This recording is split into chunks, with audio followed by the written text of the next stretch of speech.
La colonisation spatiale n'est plus une histoire de science-fiction. Il se pourrait bien que les premiers humains qui habiteront un autre monde soient déjà nés. Pour ces pionniers, cette aventure ressemblera à une expédition de camping cosmique. Il faut emporter avec soi tout ce dont on a besoin. Il faut emporter son habitation, la nourriture qu'on mangera, l'eau qu'on boira. Sur Terre, au moins, on n'a pas à se soucier de l'air qu'on respire, mais quand on va dans l'espace, il faut aussi y penser. On doit prendre avec soi tout ce dont on aura besoin. Si quelque chose manque ou casse, ça peut tourner au désastre. Il faut avoir tout sous la main et que cela marche. C'est de cela que dépendra le succès de la colonisation spatiale.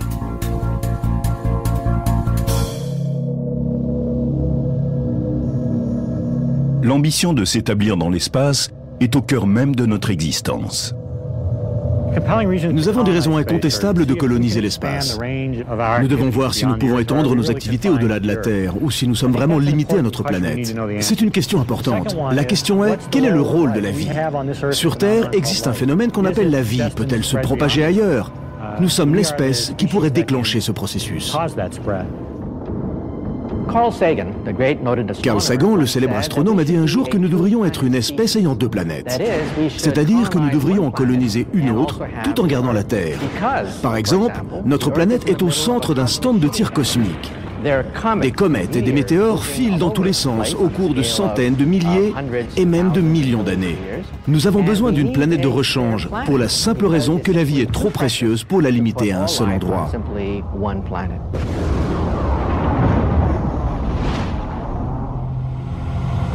Dans l'infini de l'espace, il y a une destination parmi toutes qui, aux yeux des experts, offre les meilleures conditions pour une colonisation.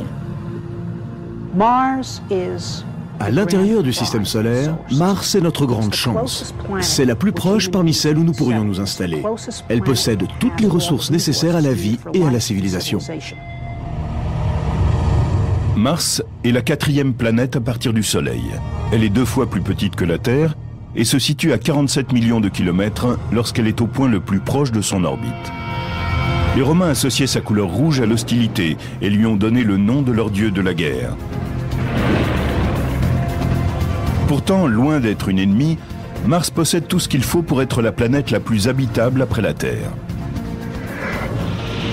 Les gazeuses ne possèdent pas de sol. Parmi les planètes intérieures, Mercure est trop dangereusement proche du Soleil. Vénus, à peu près de la même taille que la Terre, est maintenue à une température de 465 degrés par un effet de serre redoutable. Elle est aussi soumise à une pression atmosphérique qui écraserait tout colonisateur. Mars génère sa propre chaleur et possède une pression atmosphérique très basse qui ferait bouillir puis geler votre sang. Mais les combinaisons spatiales pressurisées permettraient de surmonter ce danger. Et quand il fait froid sur Mars, les températures n'atteignent que 20 à 40 degrés au-dessous de zéro. Des hommes pourraient facilement y vivre, avec une protection appropriée. Et surtout, avec son atmosphère riche en dioxyde de carbone, la planète rouge semble posséder les ressources naturelles dont nous avons besoin pour assurer le succès d'une colonisation. Sur Mars, il y a du dioxyde de carbone à partir duquel on peut extraire de l'oxygène et produire des carburants. On trouve de la vapeur d'eau dans l'atmosphère ainsi que dans les calottes polaires. Le sol de Mars, le régolithe, contient des minéraux et différents éléments dont nous avons besoin pour établir une colonie. Aujourd'hui, Mars est un désert glacé. Mais des images prises par les sondes spatiales font clairement apparaître des marques d'érosion. Cela signifie non seulement qu'il y a eu autrefois de l'eau à la surface, mais aussi que celle-ci a pu soutenir des formes de vie. Si l'on trouvait la preuve que Mars ait abrité la vie et le puise de nouveau, on passerait alors de l'établissement d'une base à court terme sur son sol à celle d'une colonie.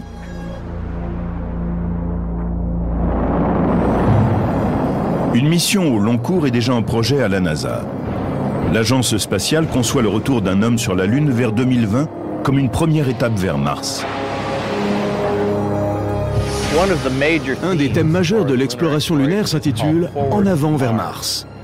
En permanence, nous pensons à la façon dont nous nous y prendrons sur Mars après avoir été sur la Lune. Les astronautes auront pour tâche d'étudier la façon dont l'homme réagirait dans un milieu planétaire, dans quelle mesure il pourrait travailler, de quelle durée de sommeil et de détente il aurait besoin, et de quelle façon l'équipage communiquerait avec le centre de contrôle de la mission. Nous avons besoin de résoudre toutes les questions qu'affronteraient ces habitants de zones très éloignées. Tester le matériel est une étape importante dans la préparation d'un long voyage vers l'inconnu. Il faut tout installer dans cet endroit reculé, s'assurer jusque dans les moindres détails qu'on a tout ce qu'il faut et que cela fonctionne. L'installation d'une base sur la Lune est un entraînement avant de faire la même chose sur Mars. Nous apprenons, il est indispensable que tout fonctionne sans accroc.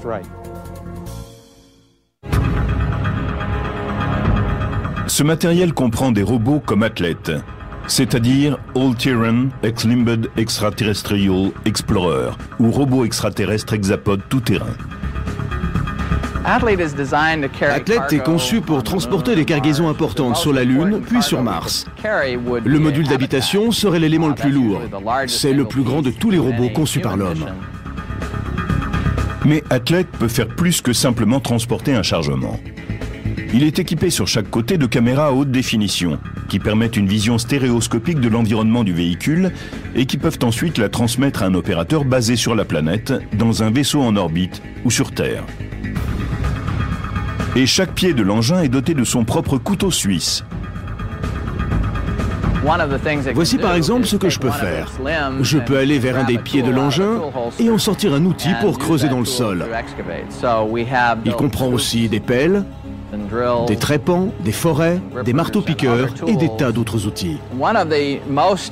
Ce qui est également très intéressant, c'est que si un des pieds d'athlète a un problème, les deux autres pieds adjacents, à l'aide de leurs outils, peuvent déconnecter celui qui est en panne et l'abandonner sur place. Grâce à des robots comme Athlete, les astronautes pourront établir une base à long terme sur la Lune et voir s'il est possible d'y rester sans aide extérieure. D'après la NASA, c'est alors seulement que nous saurons si nous sommes prêts pour aller sur Mars. Ce sera un vrai test pour voir comment l'on peut vivre dans l'espace. Nous saurons si l'on peut placer une équipe de 6 personnes du côté le plus éloigné de la Lune, duquel on n'aperçoit pas la Terre, et si malgré ce handicap psychologique de ne pas être relié à la planète mère, l'équipage parvient à exister de façon autonome une année entière, avec l'aide du matériel que nous sommes en train de concevoir pour elle. Si nous réussissons à surmonter ce type d'épreuve, je pense que nous serons prêts à nous déplacer dans le système solaire et à supporter des conditions de vie plus difficiles encore que celles qui règnent sur Mars. La proximité de la Lune et de la Terre, environ 360 000 km, c'est-à-dire 3 jours de voyage seulement, fait de notre satellite un terrain d'essai idéal. Mais son environnement est très différent de celui de Mars. Mars, comparé à la Lune, c'est comme l'Amérique du Nord comparée au Groenland à l'époque des premières explorations. Le Groenland était très proche de l'Europe. C'est là que les Européens allèrent d'abord. Mais ils s'aperçurent que l'environnement était trop pauvre pour qu'une nouvelle branche de la civilisation puisse s'y développer. C'est la même chose pour la Lune. Elle est l'objet le plus proche de la Terre. Nous irons là dans un premier temps, mais Mars convient bien mieux à l'établissement d'une colonie. Mars contient plus d'eau et de ressources naturelles utiles que la Lune. Elle a aussi un cycle jour-nuit de quasiment 24 heures, comme la Terre. C'est pour ces raisons que la Mars Society et sa branche française, l'association Planète Mars, composée de chercheurs, d'astronautes et d'amateurs ayant pour but de promouvoir l'exploration et la colonisation de Mars, pensent que nous devrions nous rendre directement sur la planète rouge.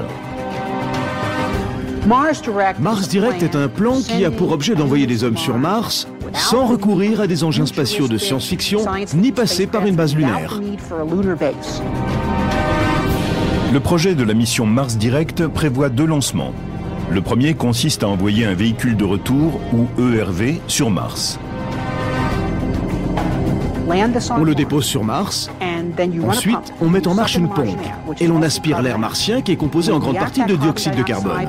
On le fait réagir avec un petit peu d'hydrogène pour produire un grand volume de méthane et d'oxygène qui est le carburant utilisé par la fusée. Ainsi aurons-nous un véhicule qui nous attendra à la surface de Mars pour revenir sur Terre. Le second lancement enverrait sur Mars un module d'habitation pour l'équipage. Après avoir effectué leur mission, les astronautes monteraient à bord pour revenir sur la Terre et laisseraient derrière eux le module. À chaque mission, on ajoute un nouveau module d'habitation à la base martienne, si bien qu'après quelques voyages, nous aurons construit les prémices de la première colonie humaine de ce nouveau monde. Tout cela est parfaitement dans nos capacités technologiques. La question est simplement d'avoir un peu de courage. Mais pour les sceptiques, le plan de la mission Mars Direct est voué à l'échec. Si nous tentons d'aller directement sur Mars, la première étape demanderait quelques 20 ans de préparation et d'essai. Au bout de ce temps, le public serait lassé.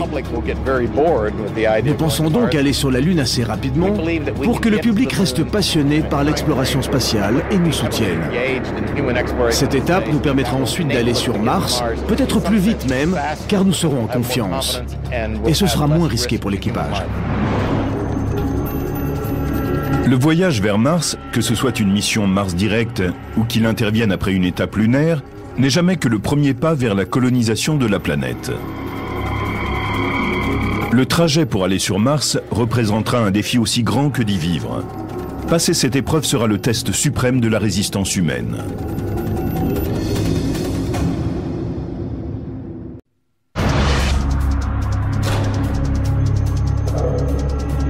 Le voyage durera 6 mois, à condition qu'il se déroule à la période où la Terre est au plus proche de la planète rouge. C'est la fenêtre de temps idéale. La Terre et Mars tournent autour du Soleil, mais à des vitesses différentes. Tous les 2 ans, la Terre et Mars sont du même côté du Soleil. C'est le moment où elles sont le plus rapprochées. Il ne faut que 6 mois pour aller de l'une à l'autre. Quand la Terre et Mars sont chacune d'un côté du Soleil, ce n'est même pas la peine d'y penser. Technologiquement, nous devons encore attendre pour faire un voyage en ellipse. Il faut développer de nouveaux engins avant d'envoyer une mission habitée vers Mars. Mais nous n'avons pas besoin de nouvelles technologies. Nous savons comment fabriquer tout ce dont nous avons besoin. Aujourd'hui, nous sommes davantage prêts pour envoyer des hommes sur Mars que nous l'étions en 1961 pour envoyer des hommes sur la Lune, lorsque Kennedy a démarré le programme lunaire. Pourtant, nous marchons sur la Lune 8 ans plus tard.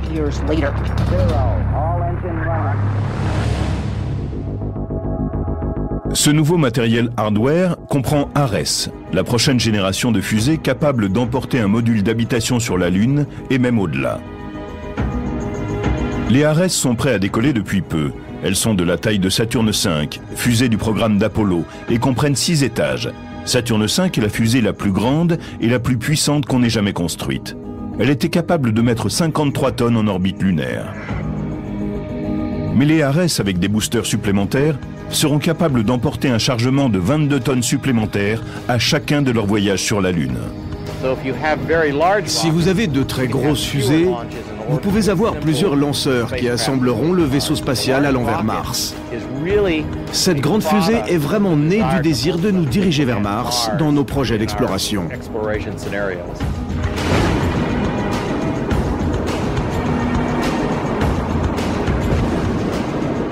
Parmi les nouveaux engins, il faut aussi compter Orion, le véhicule de l'équipage. Il fera plus de 2,5 fois le volume d'une capsule Apollo.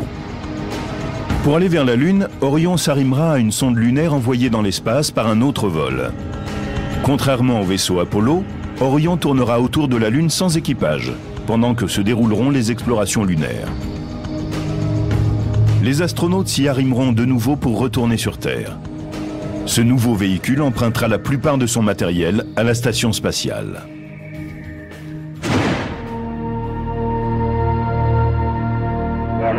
Il n'y a pas beaucoup de touristes par ici.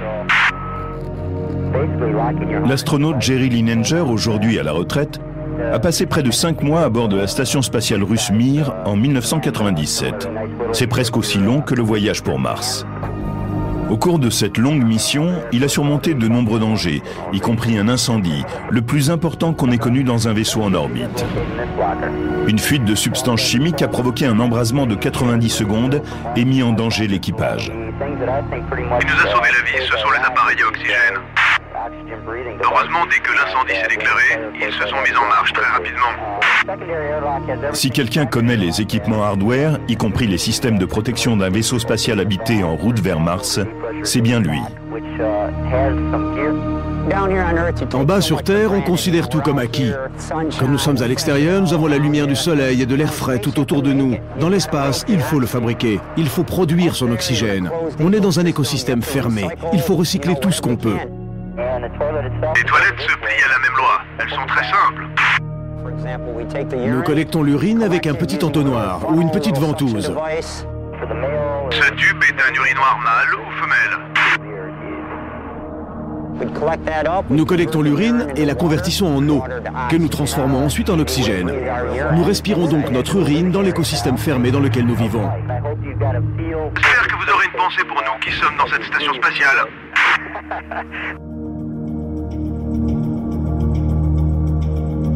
Les nouveaux équipements fourniront une énergie issue de sources propres et dignes de confiance. C'est avec un esprit écologique que nous partirons vers la planète rouge. Pour le retour vers la Lune, ce sont des panneaux solaires qui feront le travail.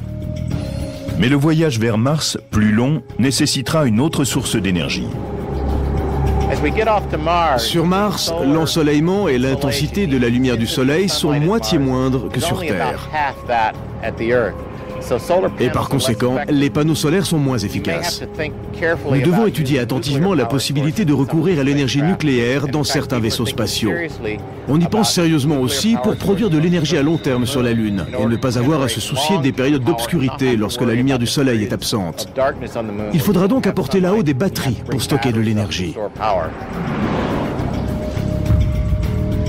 Malgré tous ces nouveaux équipements, le voyage vers Mars ne sera pas exempt de risques éventuels. C'est le cas de toute expédition vers un lieu inconnu. Imaginez que vous partiez en camping dans un endroit sauvage. Vous avez quitté votre maison, l'environnement familier auquel vous êtes habitué. Vous partez pour un long voyage et des dangers vous menacent. Glissement de terrain, avalanche, vous pouvez vous égarer. Toutes sortes de problèmes sont envisageables. Mais vous y allez quand même, mais vous êtes préparé. Ça peut être une aventure, ça peut aussi être un désastre. Aller sur la Lune ou sur Mars, c'est un peu la même chose. On quitte la Terre, on sort dans l'espace, on rencontre des problèmes imprévus ou le matériel connaît des défaillances. Globalement, les problèmes qu'on peut rencontrer en camping sont ceux que les astronautes auront à affronter sur Mars. Ce pourrait être un défi, mais aussi un désastre.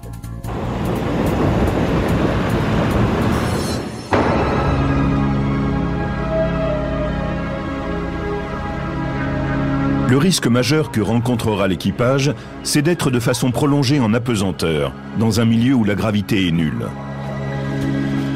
Tu as vu comme c'est facile, Georgie? En vivant sous les lois de ce milieu inhabituel, le squelette humain commence à se détériorer. Il subit une perte importante de calcium, qui peut atteindre un seuil critique au-delà duquel il devient difficile de régénérer les os, car le nombre de cellules osseuses diminue. On flotte 24 heures par jour. Et très intelligemment, le corps se met à s'adapter physiologiquement à ces nouvelles conditions. Pour contrebalancer ce processus, il faut tenter de garder ses forces et faire de l'exercice sur un tapis de jogging pendant 1 heure 2 fois par jour. J'ai réussi à revenir à un niveau d'environ 65% de ce que ma masse osseuse était avant le vol. J'avais une grave atrophie des muscles et près de 14% d'os en moins dans les hanches et en bas de la colonne. Plus on monte dans l'espace et plus les os se mettent à libérer du calcium. Sur un vol de longue durée, cela peut être une cause d'abandon. À son retour sur Terre, ce n'est qu'au prix d'un entraînement physique intense que Jerry Linenger a pu réduire sa perte osseuse de 14 à 2%. Les effets de l'apesanteur restent un problème qui doit être résolu avant de partir pour Mars, et a fortiori de coloniser la planète. Les recherches continuent pour y apporter une solution. On a pensé à créer une gravité artificielle. Si le vaisseau spatial tourne sur lui-même, il génère une force centrifuge. Les objets sont attirés vers la surface du vaisseau, créant donc une gravité artificielle qui pèserait sur les os. Car en apesanteur, les fluides se déplacent et les os ne subissent aucune charge.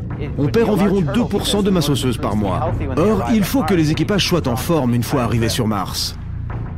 Personne n'a encore construit ce type d'engin rotatif et personne ne veut être le premier.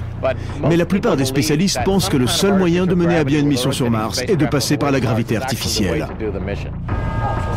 Les missions se dirigeant vers Mars devront aussi faire face aux dangers que représentent les tempêtes solaires et les explosions de particules à haute énergie libérées par le Soleil qui pourraient anéantir un équipage non préparé.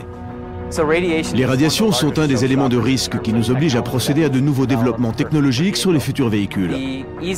Mais le plus facile est de concevoir un abri contre la tempête. Si, d'une manière ou d'une autre, on arrive à être informé de l'imminence de tempêtes solaires, ce grâce à des satellites de navigation et aux relais terrestres, on peut se mettre à l'abri, attendre, puis retourner dans le vaisseau spatial. De même, sur Mars, si l'on était prévenu de l'arrivée imminente d'une tempête, on pourrait gagner un refuge. Rien que le voyage pour se rendre sur Mars en vue de coloniser la planète est un défi sans précédent. Les immenses risques encourus seront récompensés par une gloire historique. La décision la plus importante est de choisir les astronautes qui accompliront cet exploit. Vous pensez avoir les qualités nécessaires pour devenir un pionnier de l'espace? Alors prenez votre tour, car certains sont déjà en train de s'entraîner.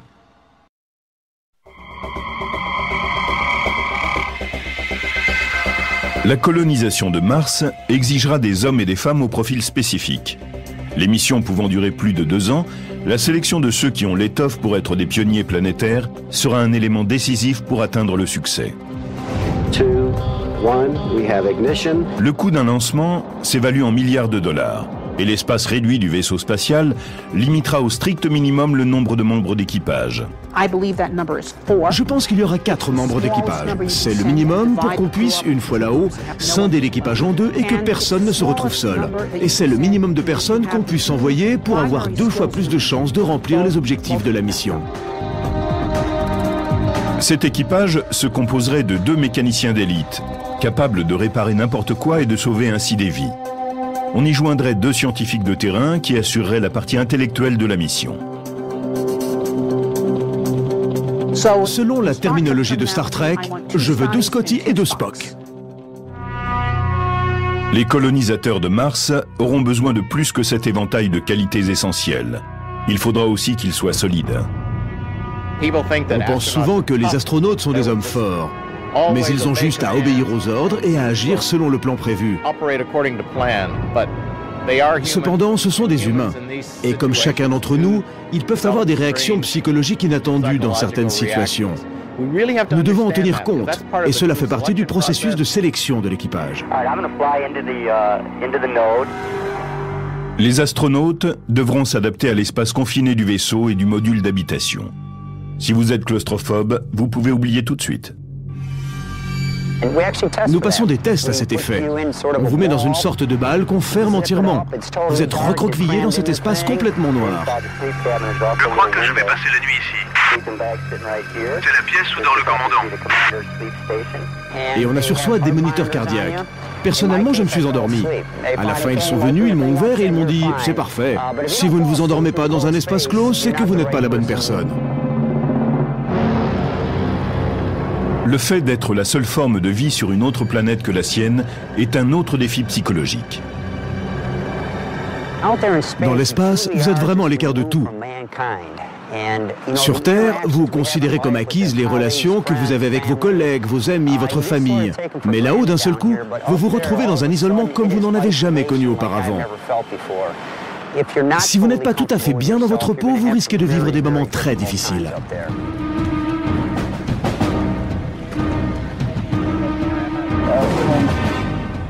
La mission pour Mars a duré 4 mois. Tout s'est très bien passé. Pour entraîner les hommes en vue de cette mission aux conditions extrêmes, la Mars Society a construit 2 stations de recherche où sont pratiquées des simulations d'exploration. Les équipes comprennent au plus 6 personnes. Ce sont pour la plupart des universitaires, des scientifiques et du personnel de la NASA. Ils travaillent sous les mêmes contraintes que celles que les astronautes connaîtront sur Mars. Ils ne sortent pas sans revêtir des combinaisons spatiales. Ils vivent selon le temps martien, le jour étant plus long de 37 minutes que sur Terre. La communication avec le centre de contrôle de Denver se fait avec un délai de 20 minutes, car c'est le temps qu'il faut à un signal radio pour aller de Mars à la Terre. La plus grande épreuve est peut-être de vivre avec un espace personnel minimum. C'est comme ça qu'on découvre ce qui peut fonctionner sur Mars et ce qui est impossible. Quel assemblage de talents et de caractères on doit avoir dans une équipe? Quelles technologies semblent être les mieux adaptées à cette mission? Comment organiser l'équipe? Qui devrait commander? Jusqu'à quel point on peut rationner l'eau et garder le moral pour assurer ce type de tâches? Ce n'est pas comme une mission lunaire qui ne dure qu'une semaine et où l'on a parfois 3 pilotes d'essai qui, sur ce laps de temps, n'ont pas besoin de s'apprécier pour faire leur travail. Les équipages se rendent d'abord à la station de recherche située à l'extérieur de Hanksville, dans l'Utah, pour de courtes missions de 2 semaines.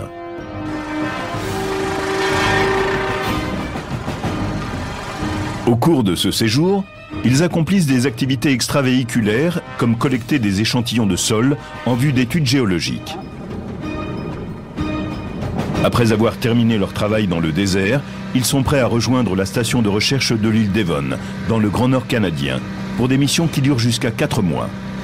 À cause de son isolement, l'île Devon est l'endroit idéal pour mener ce type d'expérience. C'est l'île inhabitée la plus vaste au monde. On n'y trouve quasiment aucun signe de vie, si ce n'est quelques bactéries et des algues qui s'accrochent aux rochers. Et le cratère où est localisée la station de recherche ressemble à ce qu'on trouverait sur n'importe quelle planète. De plus, il y a beaucoup de permafrost dans l'Arctique. Y creuser à la recherche de vie microbienne est assez proche de ce qu'il faudrait faire sur Mars. On va sortir pour des recherches extravéhiculaires. Il faut explorer la zone. En plus de mener des recherches sur le terrain, les scientifiques des 2 stations s'observent mutuellement afin d'étudier ce qu'on appelle les facteurs humains. Ces recherches consistent à observer les relations entre les hommes et leurs ordinateurs, les interactions entre les hommes et leur environnement et entre eux. En découvrant comment on réagit vis-à-vis d'autrui dans différentes situations, on peut comprendre comment l'équipage réagira. Beaucoup de ce que nous observons semble évident, mais nous n'y avions pas vraiment prêté attention auparavant. Par exemple, la première chose qu'on apprend, c'est que l'exploration sur le terrain est une épreuve très physique quand on porte une combinaison spatiale. Or, ce qu'on peut arriver à accomplir est très dépendant de sa forme physique. Qu'est-ce que cela signifie? Eh bien, qu'il n'est pas question d'aller sur Mars avec un niveau de gravité 0 si l'on veut travailler, parce qu'on ne serait pas en bonne condition physique. Une autre recherche importante a été de déterminer quel volume minimum d'eau il fallait à l'homme pour survivre. Comparé aux 400 litres d'eau qu'on utilise en moyenne sur Terre, cela représente une goutte d'eau dans l'océan. Nous avons découvert qu'avec un rationnement très minutieux et un équipage motivé, on pouvait limiter la quantité d'eau à 10 litres par jour et par personne, en se servant d'éponges pour se laver au lieu de prendre des douches quotidiennes et en économisant chaque goutte. Quand on descend en dessous de ce volume, cela influe sérieusement sur le moral. C'est un chiffre très important à connaître pour l'ingénieur qui conçoit la mission et décide de la masse à embarquer. La Mars Society partage avec la NASA certaines expériences effectuées dans les stations de recherche de l'Arctique et du désert. L'agence spatiale va étudier ces découvertes pour planifier sa future base sur Mars, la prochaine étape pour coloniser la planète rouge. À bientôt l'espace.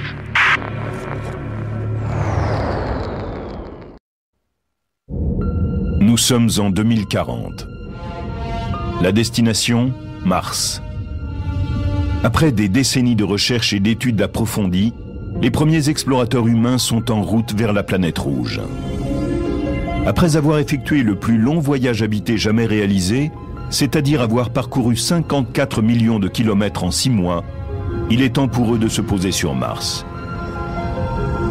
Mais quel est le meilleur endroit pour cela ?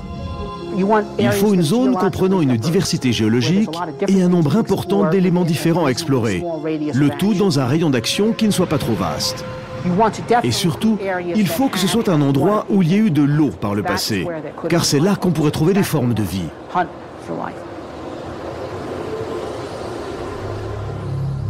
Il sera aussi préférable de se poser dans les régions tempérées ou tropicales de la planète, plutôt que d'aller dans un endroit plongé dans l'obscurité durant 12 mois. Selon ces critères, le meilleur endroit se situerait au nord de Valles Marineris, au centre de plusieurs zones convoitées. C'est non loin de là que se sont posées les sondes Pathfinder et Viking 1.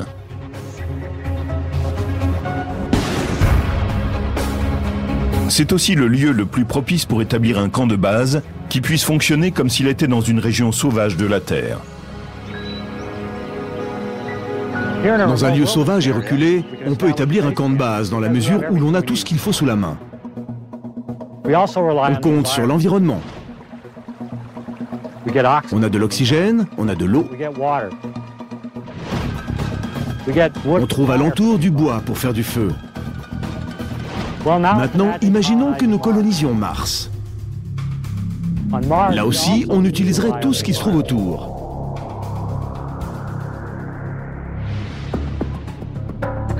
La colonisation de Mars nécessiterait un apport en oxygène, que nous pourrons obtenir en utilisant le dioxyde de carbone de l'atmosphère. Il faudra faire pousser des plantes pour se nourrir, tirer de l'eau de l'atmosphère. Il faudra associer les ressources disponibles sur place et le matériel que nous aurons apporté pour coloniser l'espace avec succès.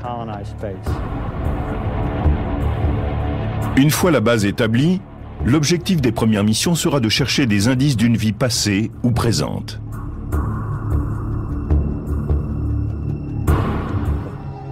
À l'aide de radars, les astronautes tenteront de trouver de l'eau dans le sol, jusqu'à plusieurs centaines de mètres de la surface, puis de la remonter après forage.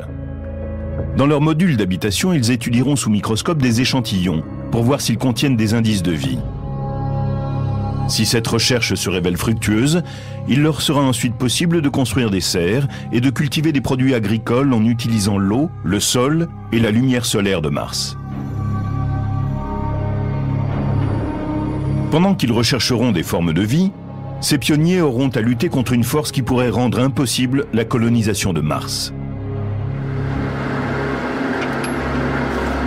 Il s'agit de la gravité. Sur Mars, la gravité est 3 fois moindre que sur Terre. Nous ignorons si cela sera suffisant pour garder les os et les muscles en bon état. Si la force de gravité martienne ne permet pas la survie des humains à long terme, la planète pourra malgré tout devenir un lieu touristique. Nous pourrons nous y rendre pour une semaine, par exemple. Elle deviendra une attraction à visiter, mais pas un lieu de résidence. C'est donc la question fondamentale à laquelle nous devons répondre. La gravité martienne sera-t-elle suffisante pour nous permettre de vivre d'un point de vue biologique? Je pense que la réponse est oui. Mais pour l'instant, nous n'avons pas de données réelles.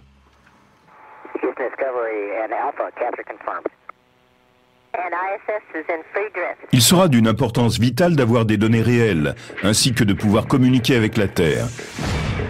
Pour les communications radio, le décalage entre l'équipage sur Mars et le centre de contrôle sera d'environ 40 minutes, en fonction de l'alignement planétaire. Mais bien sûr, cela affectera la manière dont les astronautes mèneront leurs recherches. Cela veut dire que l'équipage devra être beaucoup plus autonome que ce que nous avons connu avec ceux qui tournaient autour de la Lune.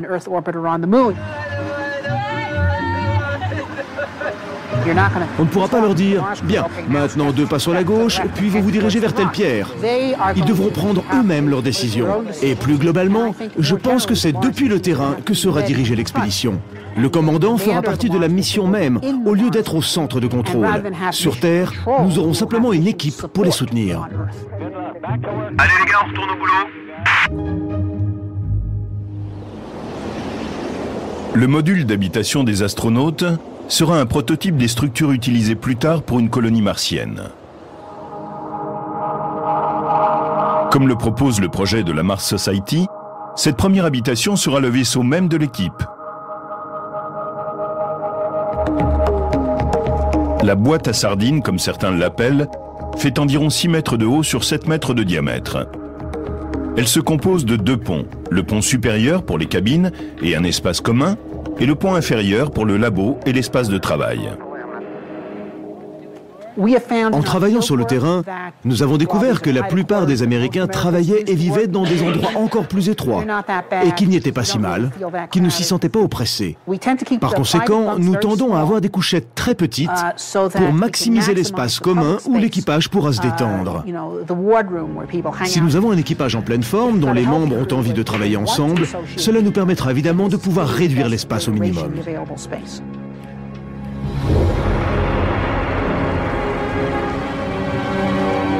Lorsque les pionniers venus coloniser Mars deviendront plus nombreux, il sera sans doute plus sûr de déplacer sous terre cette communauté en expansion. C'est un endroit terriblement dangereux. Des tempêtes de sable peuvent s'abattre sur les implantations et les balayer. Il y a aussi de puissants rayons ultraviolets extrêmement dangereux. On voudra assurer la sécurité de ces colons et la possibilité qu'ils se reproduisent. Ils voudront un endroit pour élever leurs enfants. Et ils ne voudront pas faire ça à la surface. Ils préféreront aller en dessous. Dans ces conditions, ces lieux de vie sous la surface ressembleraient sans doute à de grands centres commerciaux bien éclairés, alimentés en énergie nucléaire et solaire. Ce ne serait pas une vie désagréable, à condition de jouir de la technologie existante et d'être soutenu par le monde extérieur.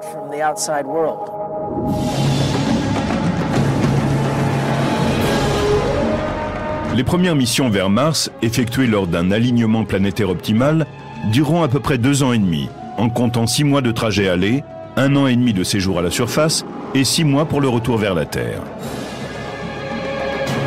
Au cours de ce laps de temps, nous apprendrons si Mars peut abriter la vie. Et si c'est le cas, une porte s'ouvrira vers la colonisation de la planète. Le terraforming de la planète rouge lui permettra de ressembler davantage à la Terre.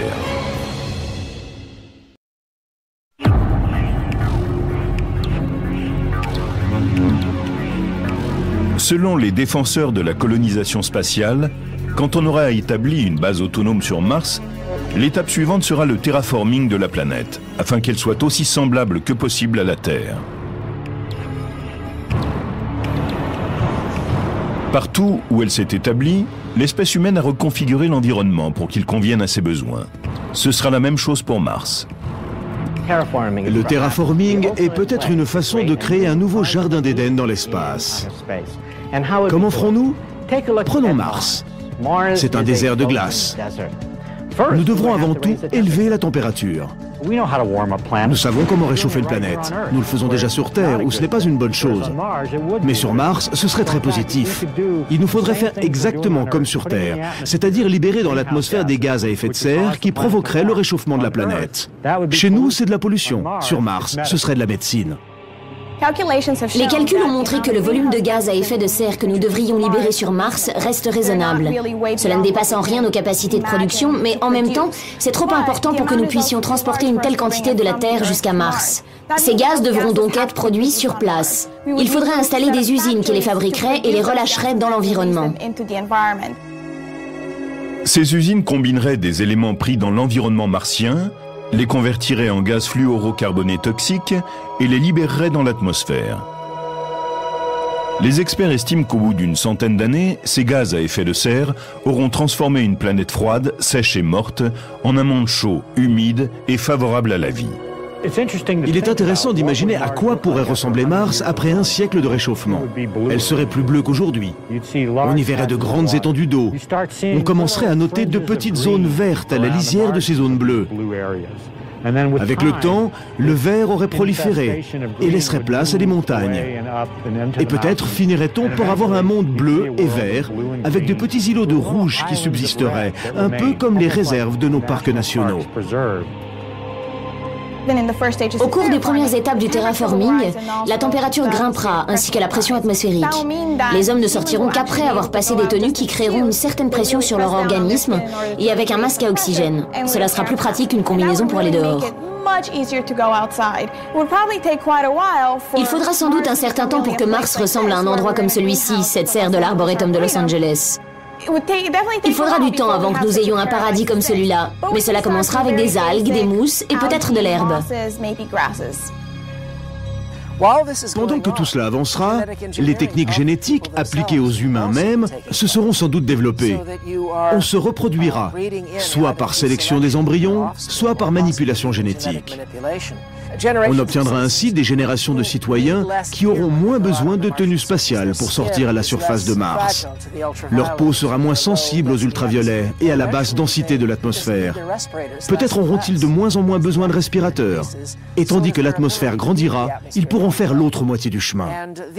Ces nouvelles capacités seront le début des premiers vrais martiens, des gens qui feront leur ce nouveau monde. La NASA n'est pas intéressée par le terraforming des planètes. En partie parce que cela a l'air d'être de la science-fiction, mais aussi parce que cela soulève de véritables questions éthiques. Beaucoup pensent que les hommes ne devraient pas aller dans l'espace, car ils détruiront tout comme nous l'avons fait sur notre propre planète. Ils disent aussi que nous devons garder la Lune, Mars et les autres planètes en l'état pour poursuivre les recherches scientifiques.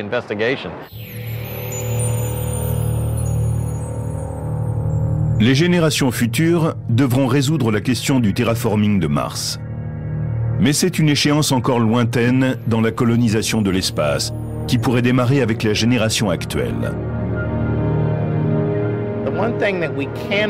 La seule chose que nous pouvons prédire, c'est qu'il y aura des hommes ailleurs que sur la Terre dans le système solaire.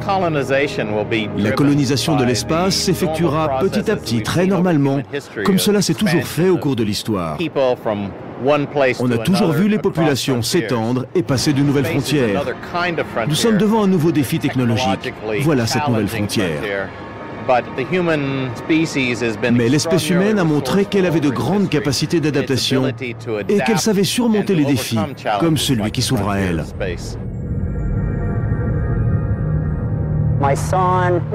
Un jour, mon fils suivra peut-être les traces de son père. Je serai terriblement fier de le voir emprunter la même voie que moi.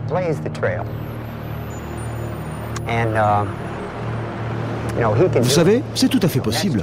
Qui sait ce que fera la prochaine génération?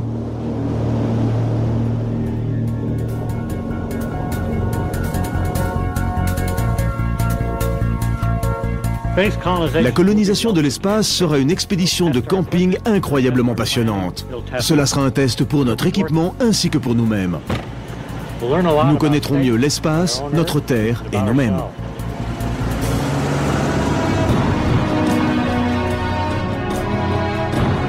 Quoi qu'il arrive, que ce soit sur Mars ou ailleurs, peut-être même au-delà de notre système solaire, la colonisation de l'espace aura pour moteur le désir, non pas de planter un drapeau, mais plutôt une graine.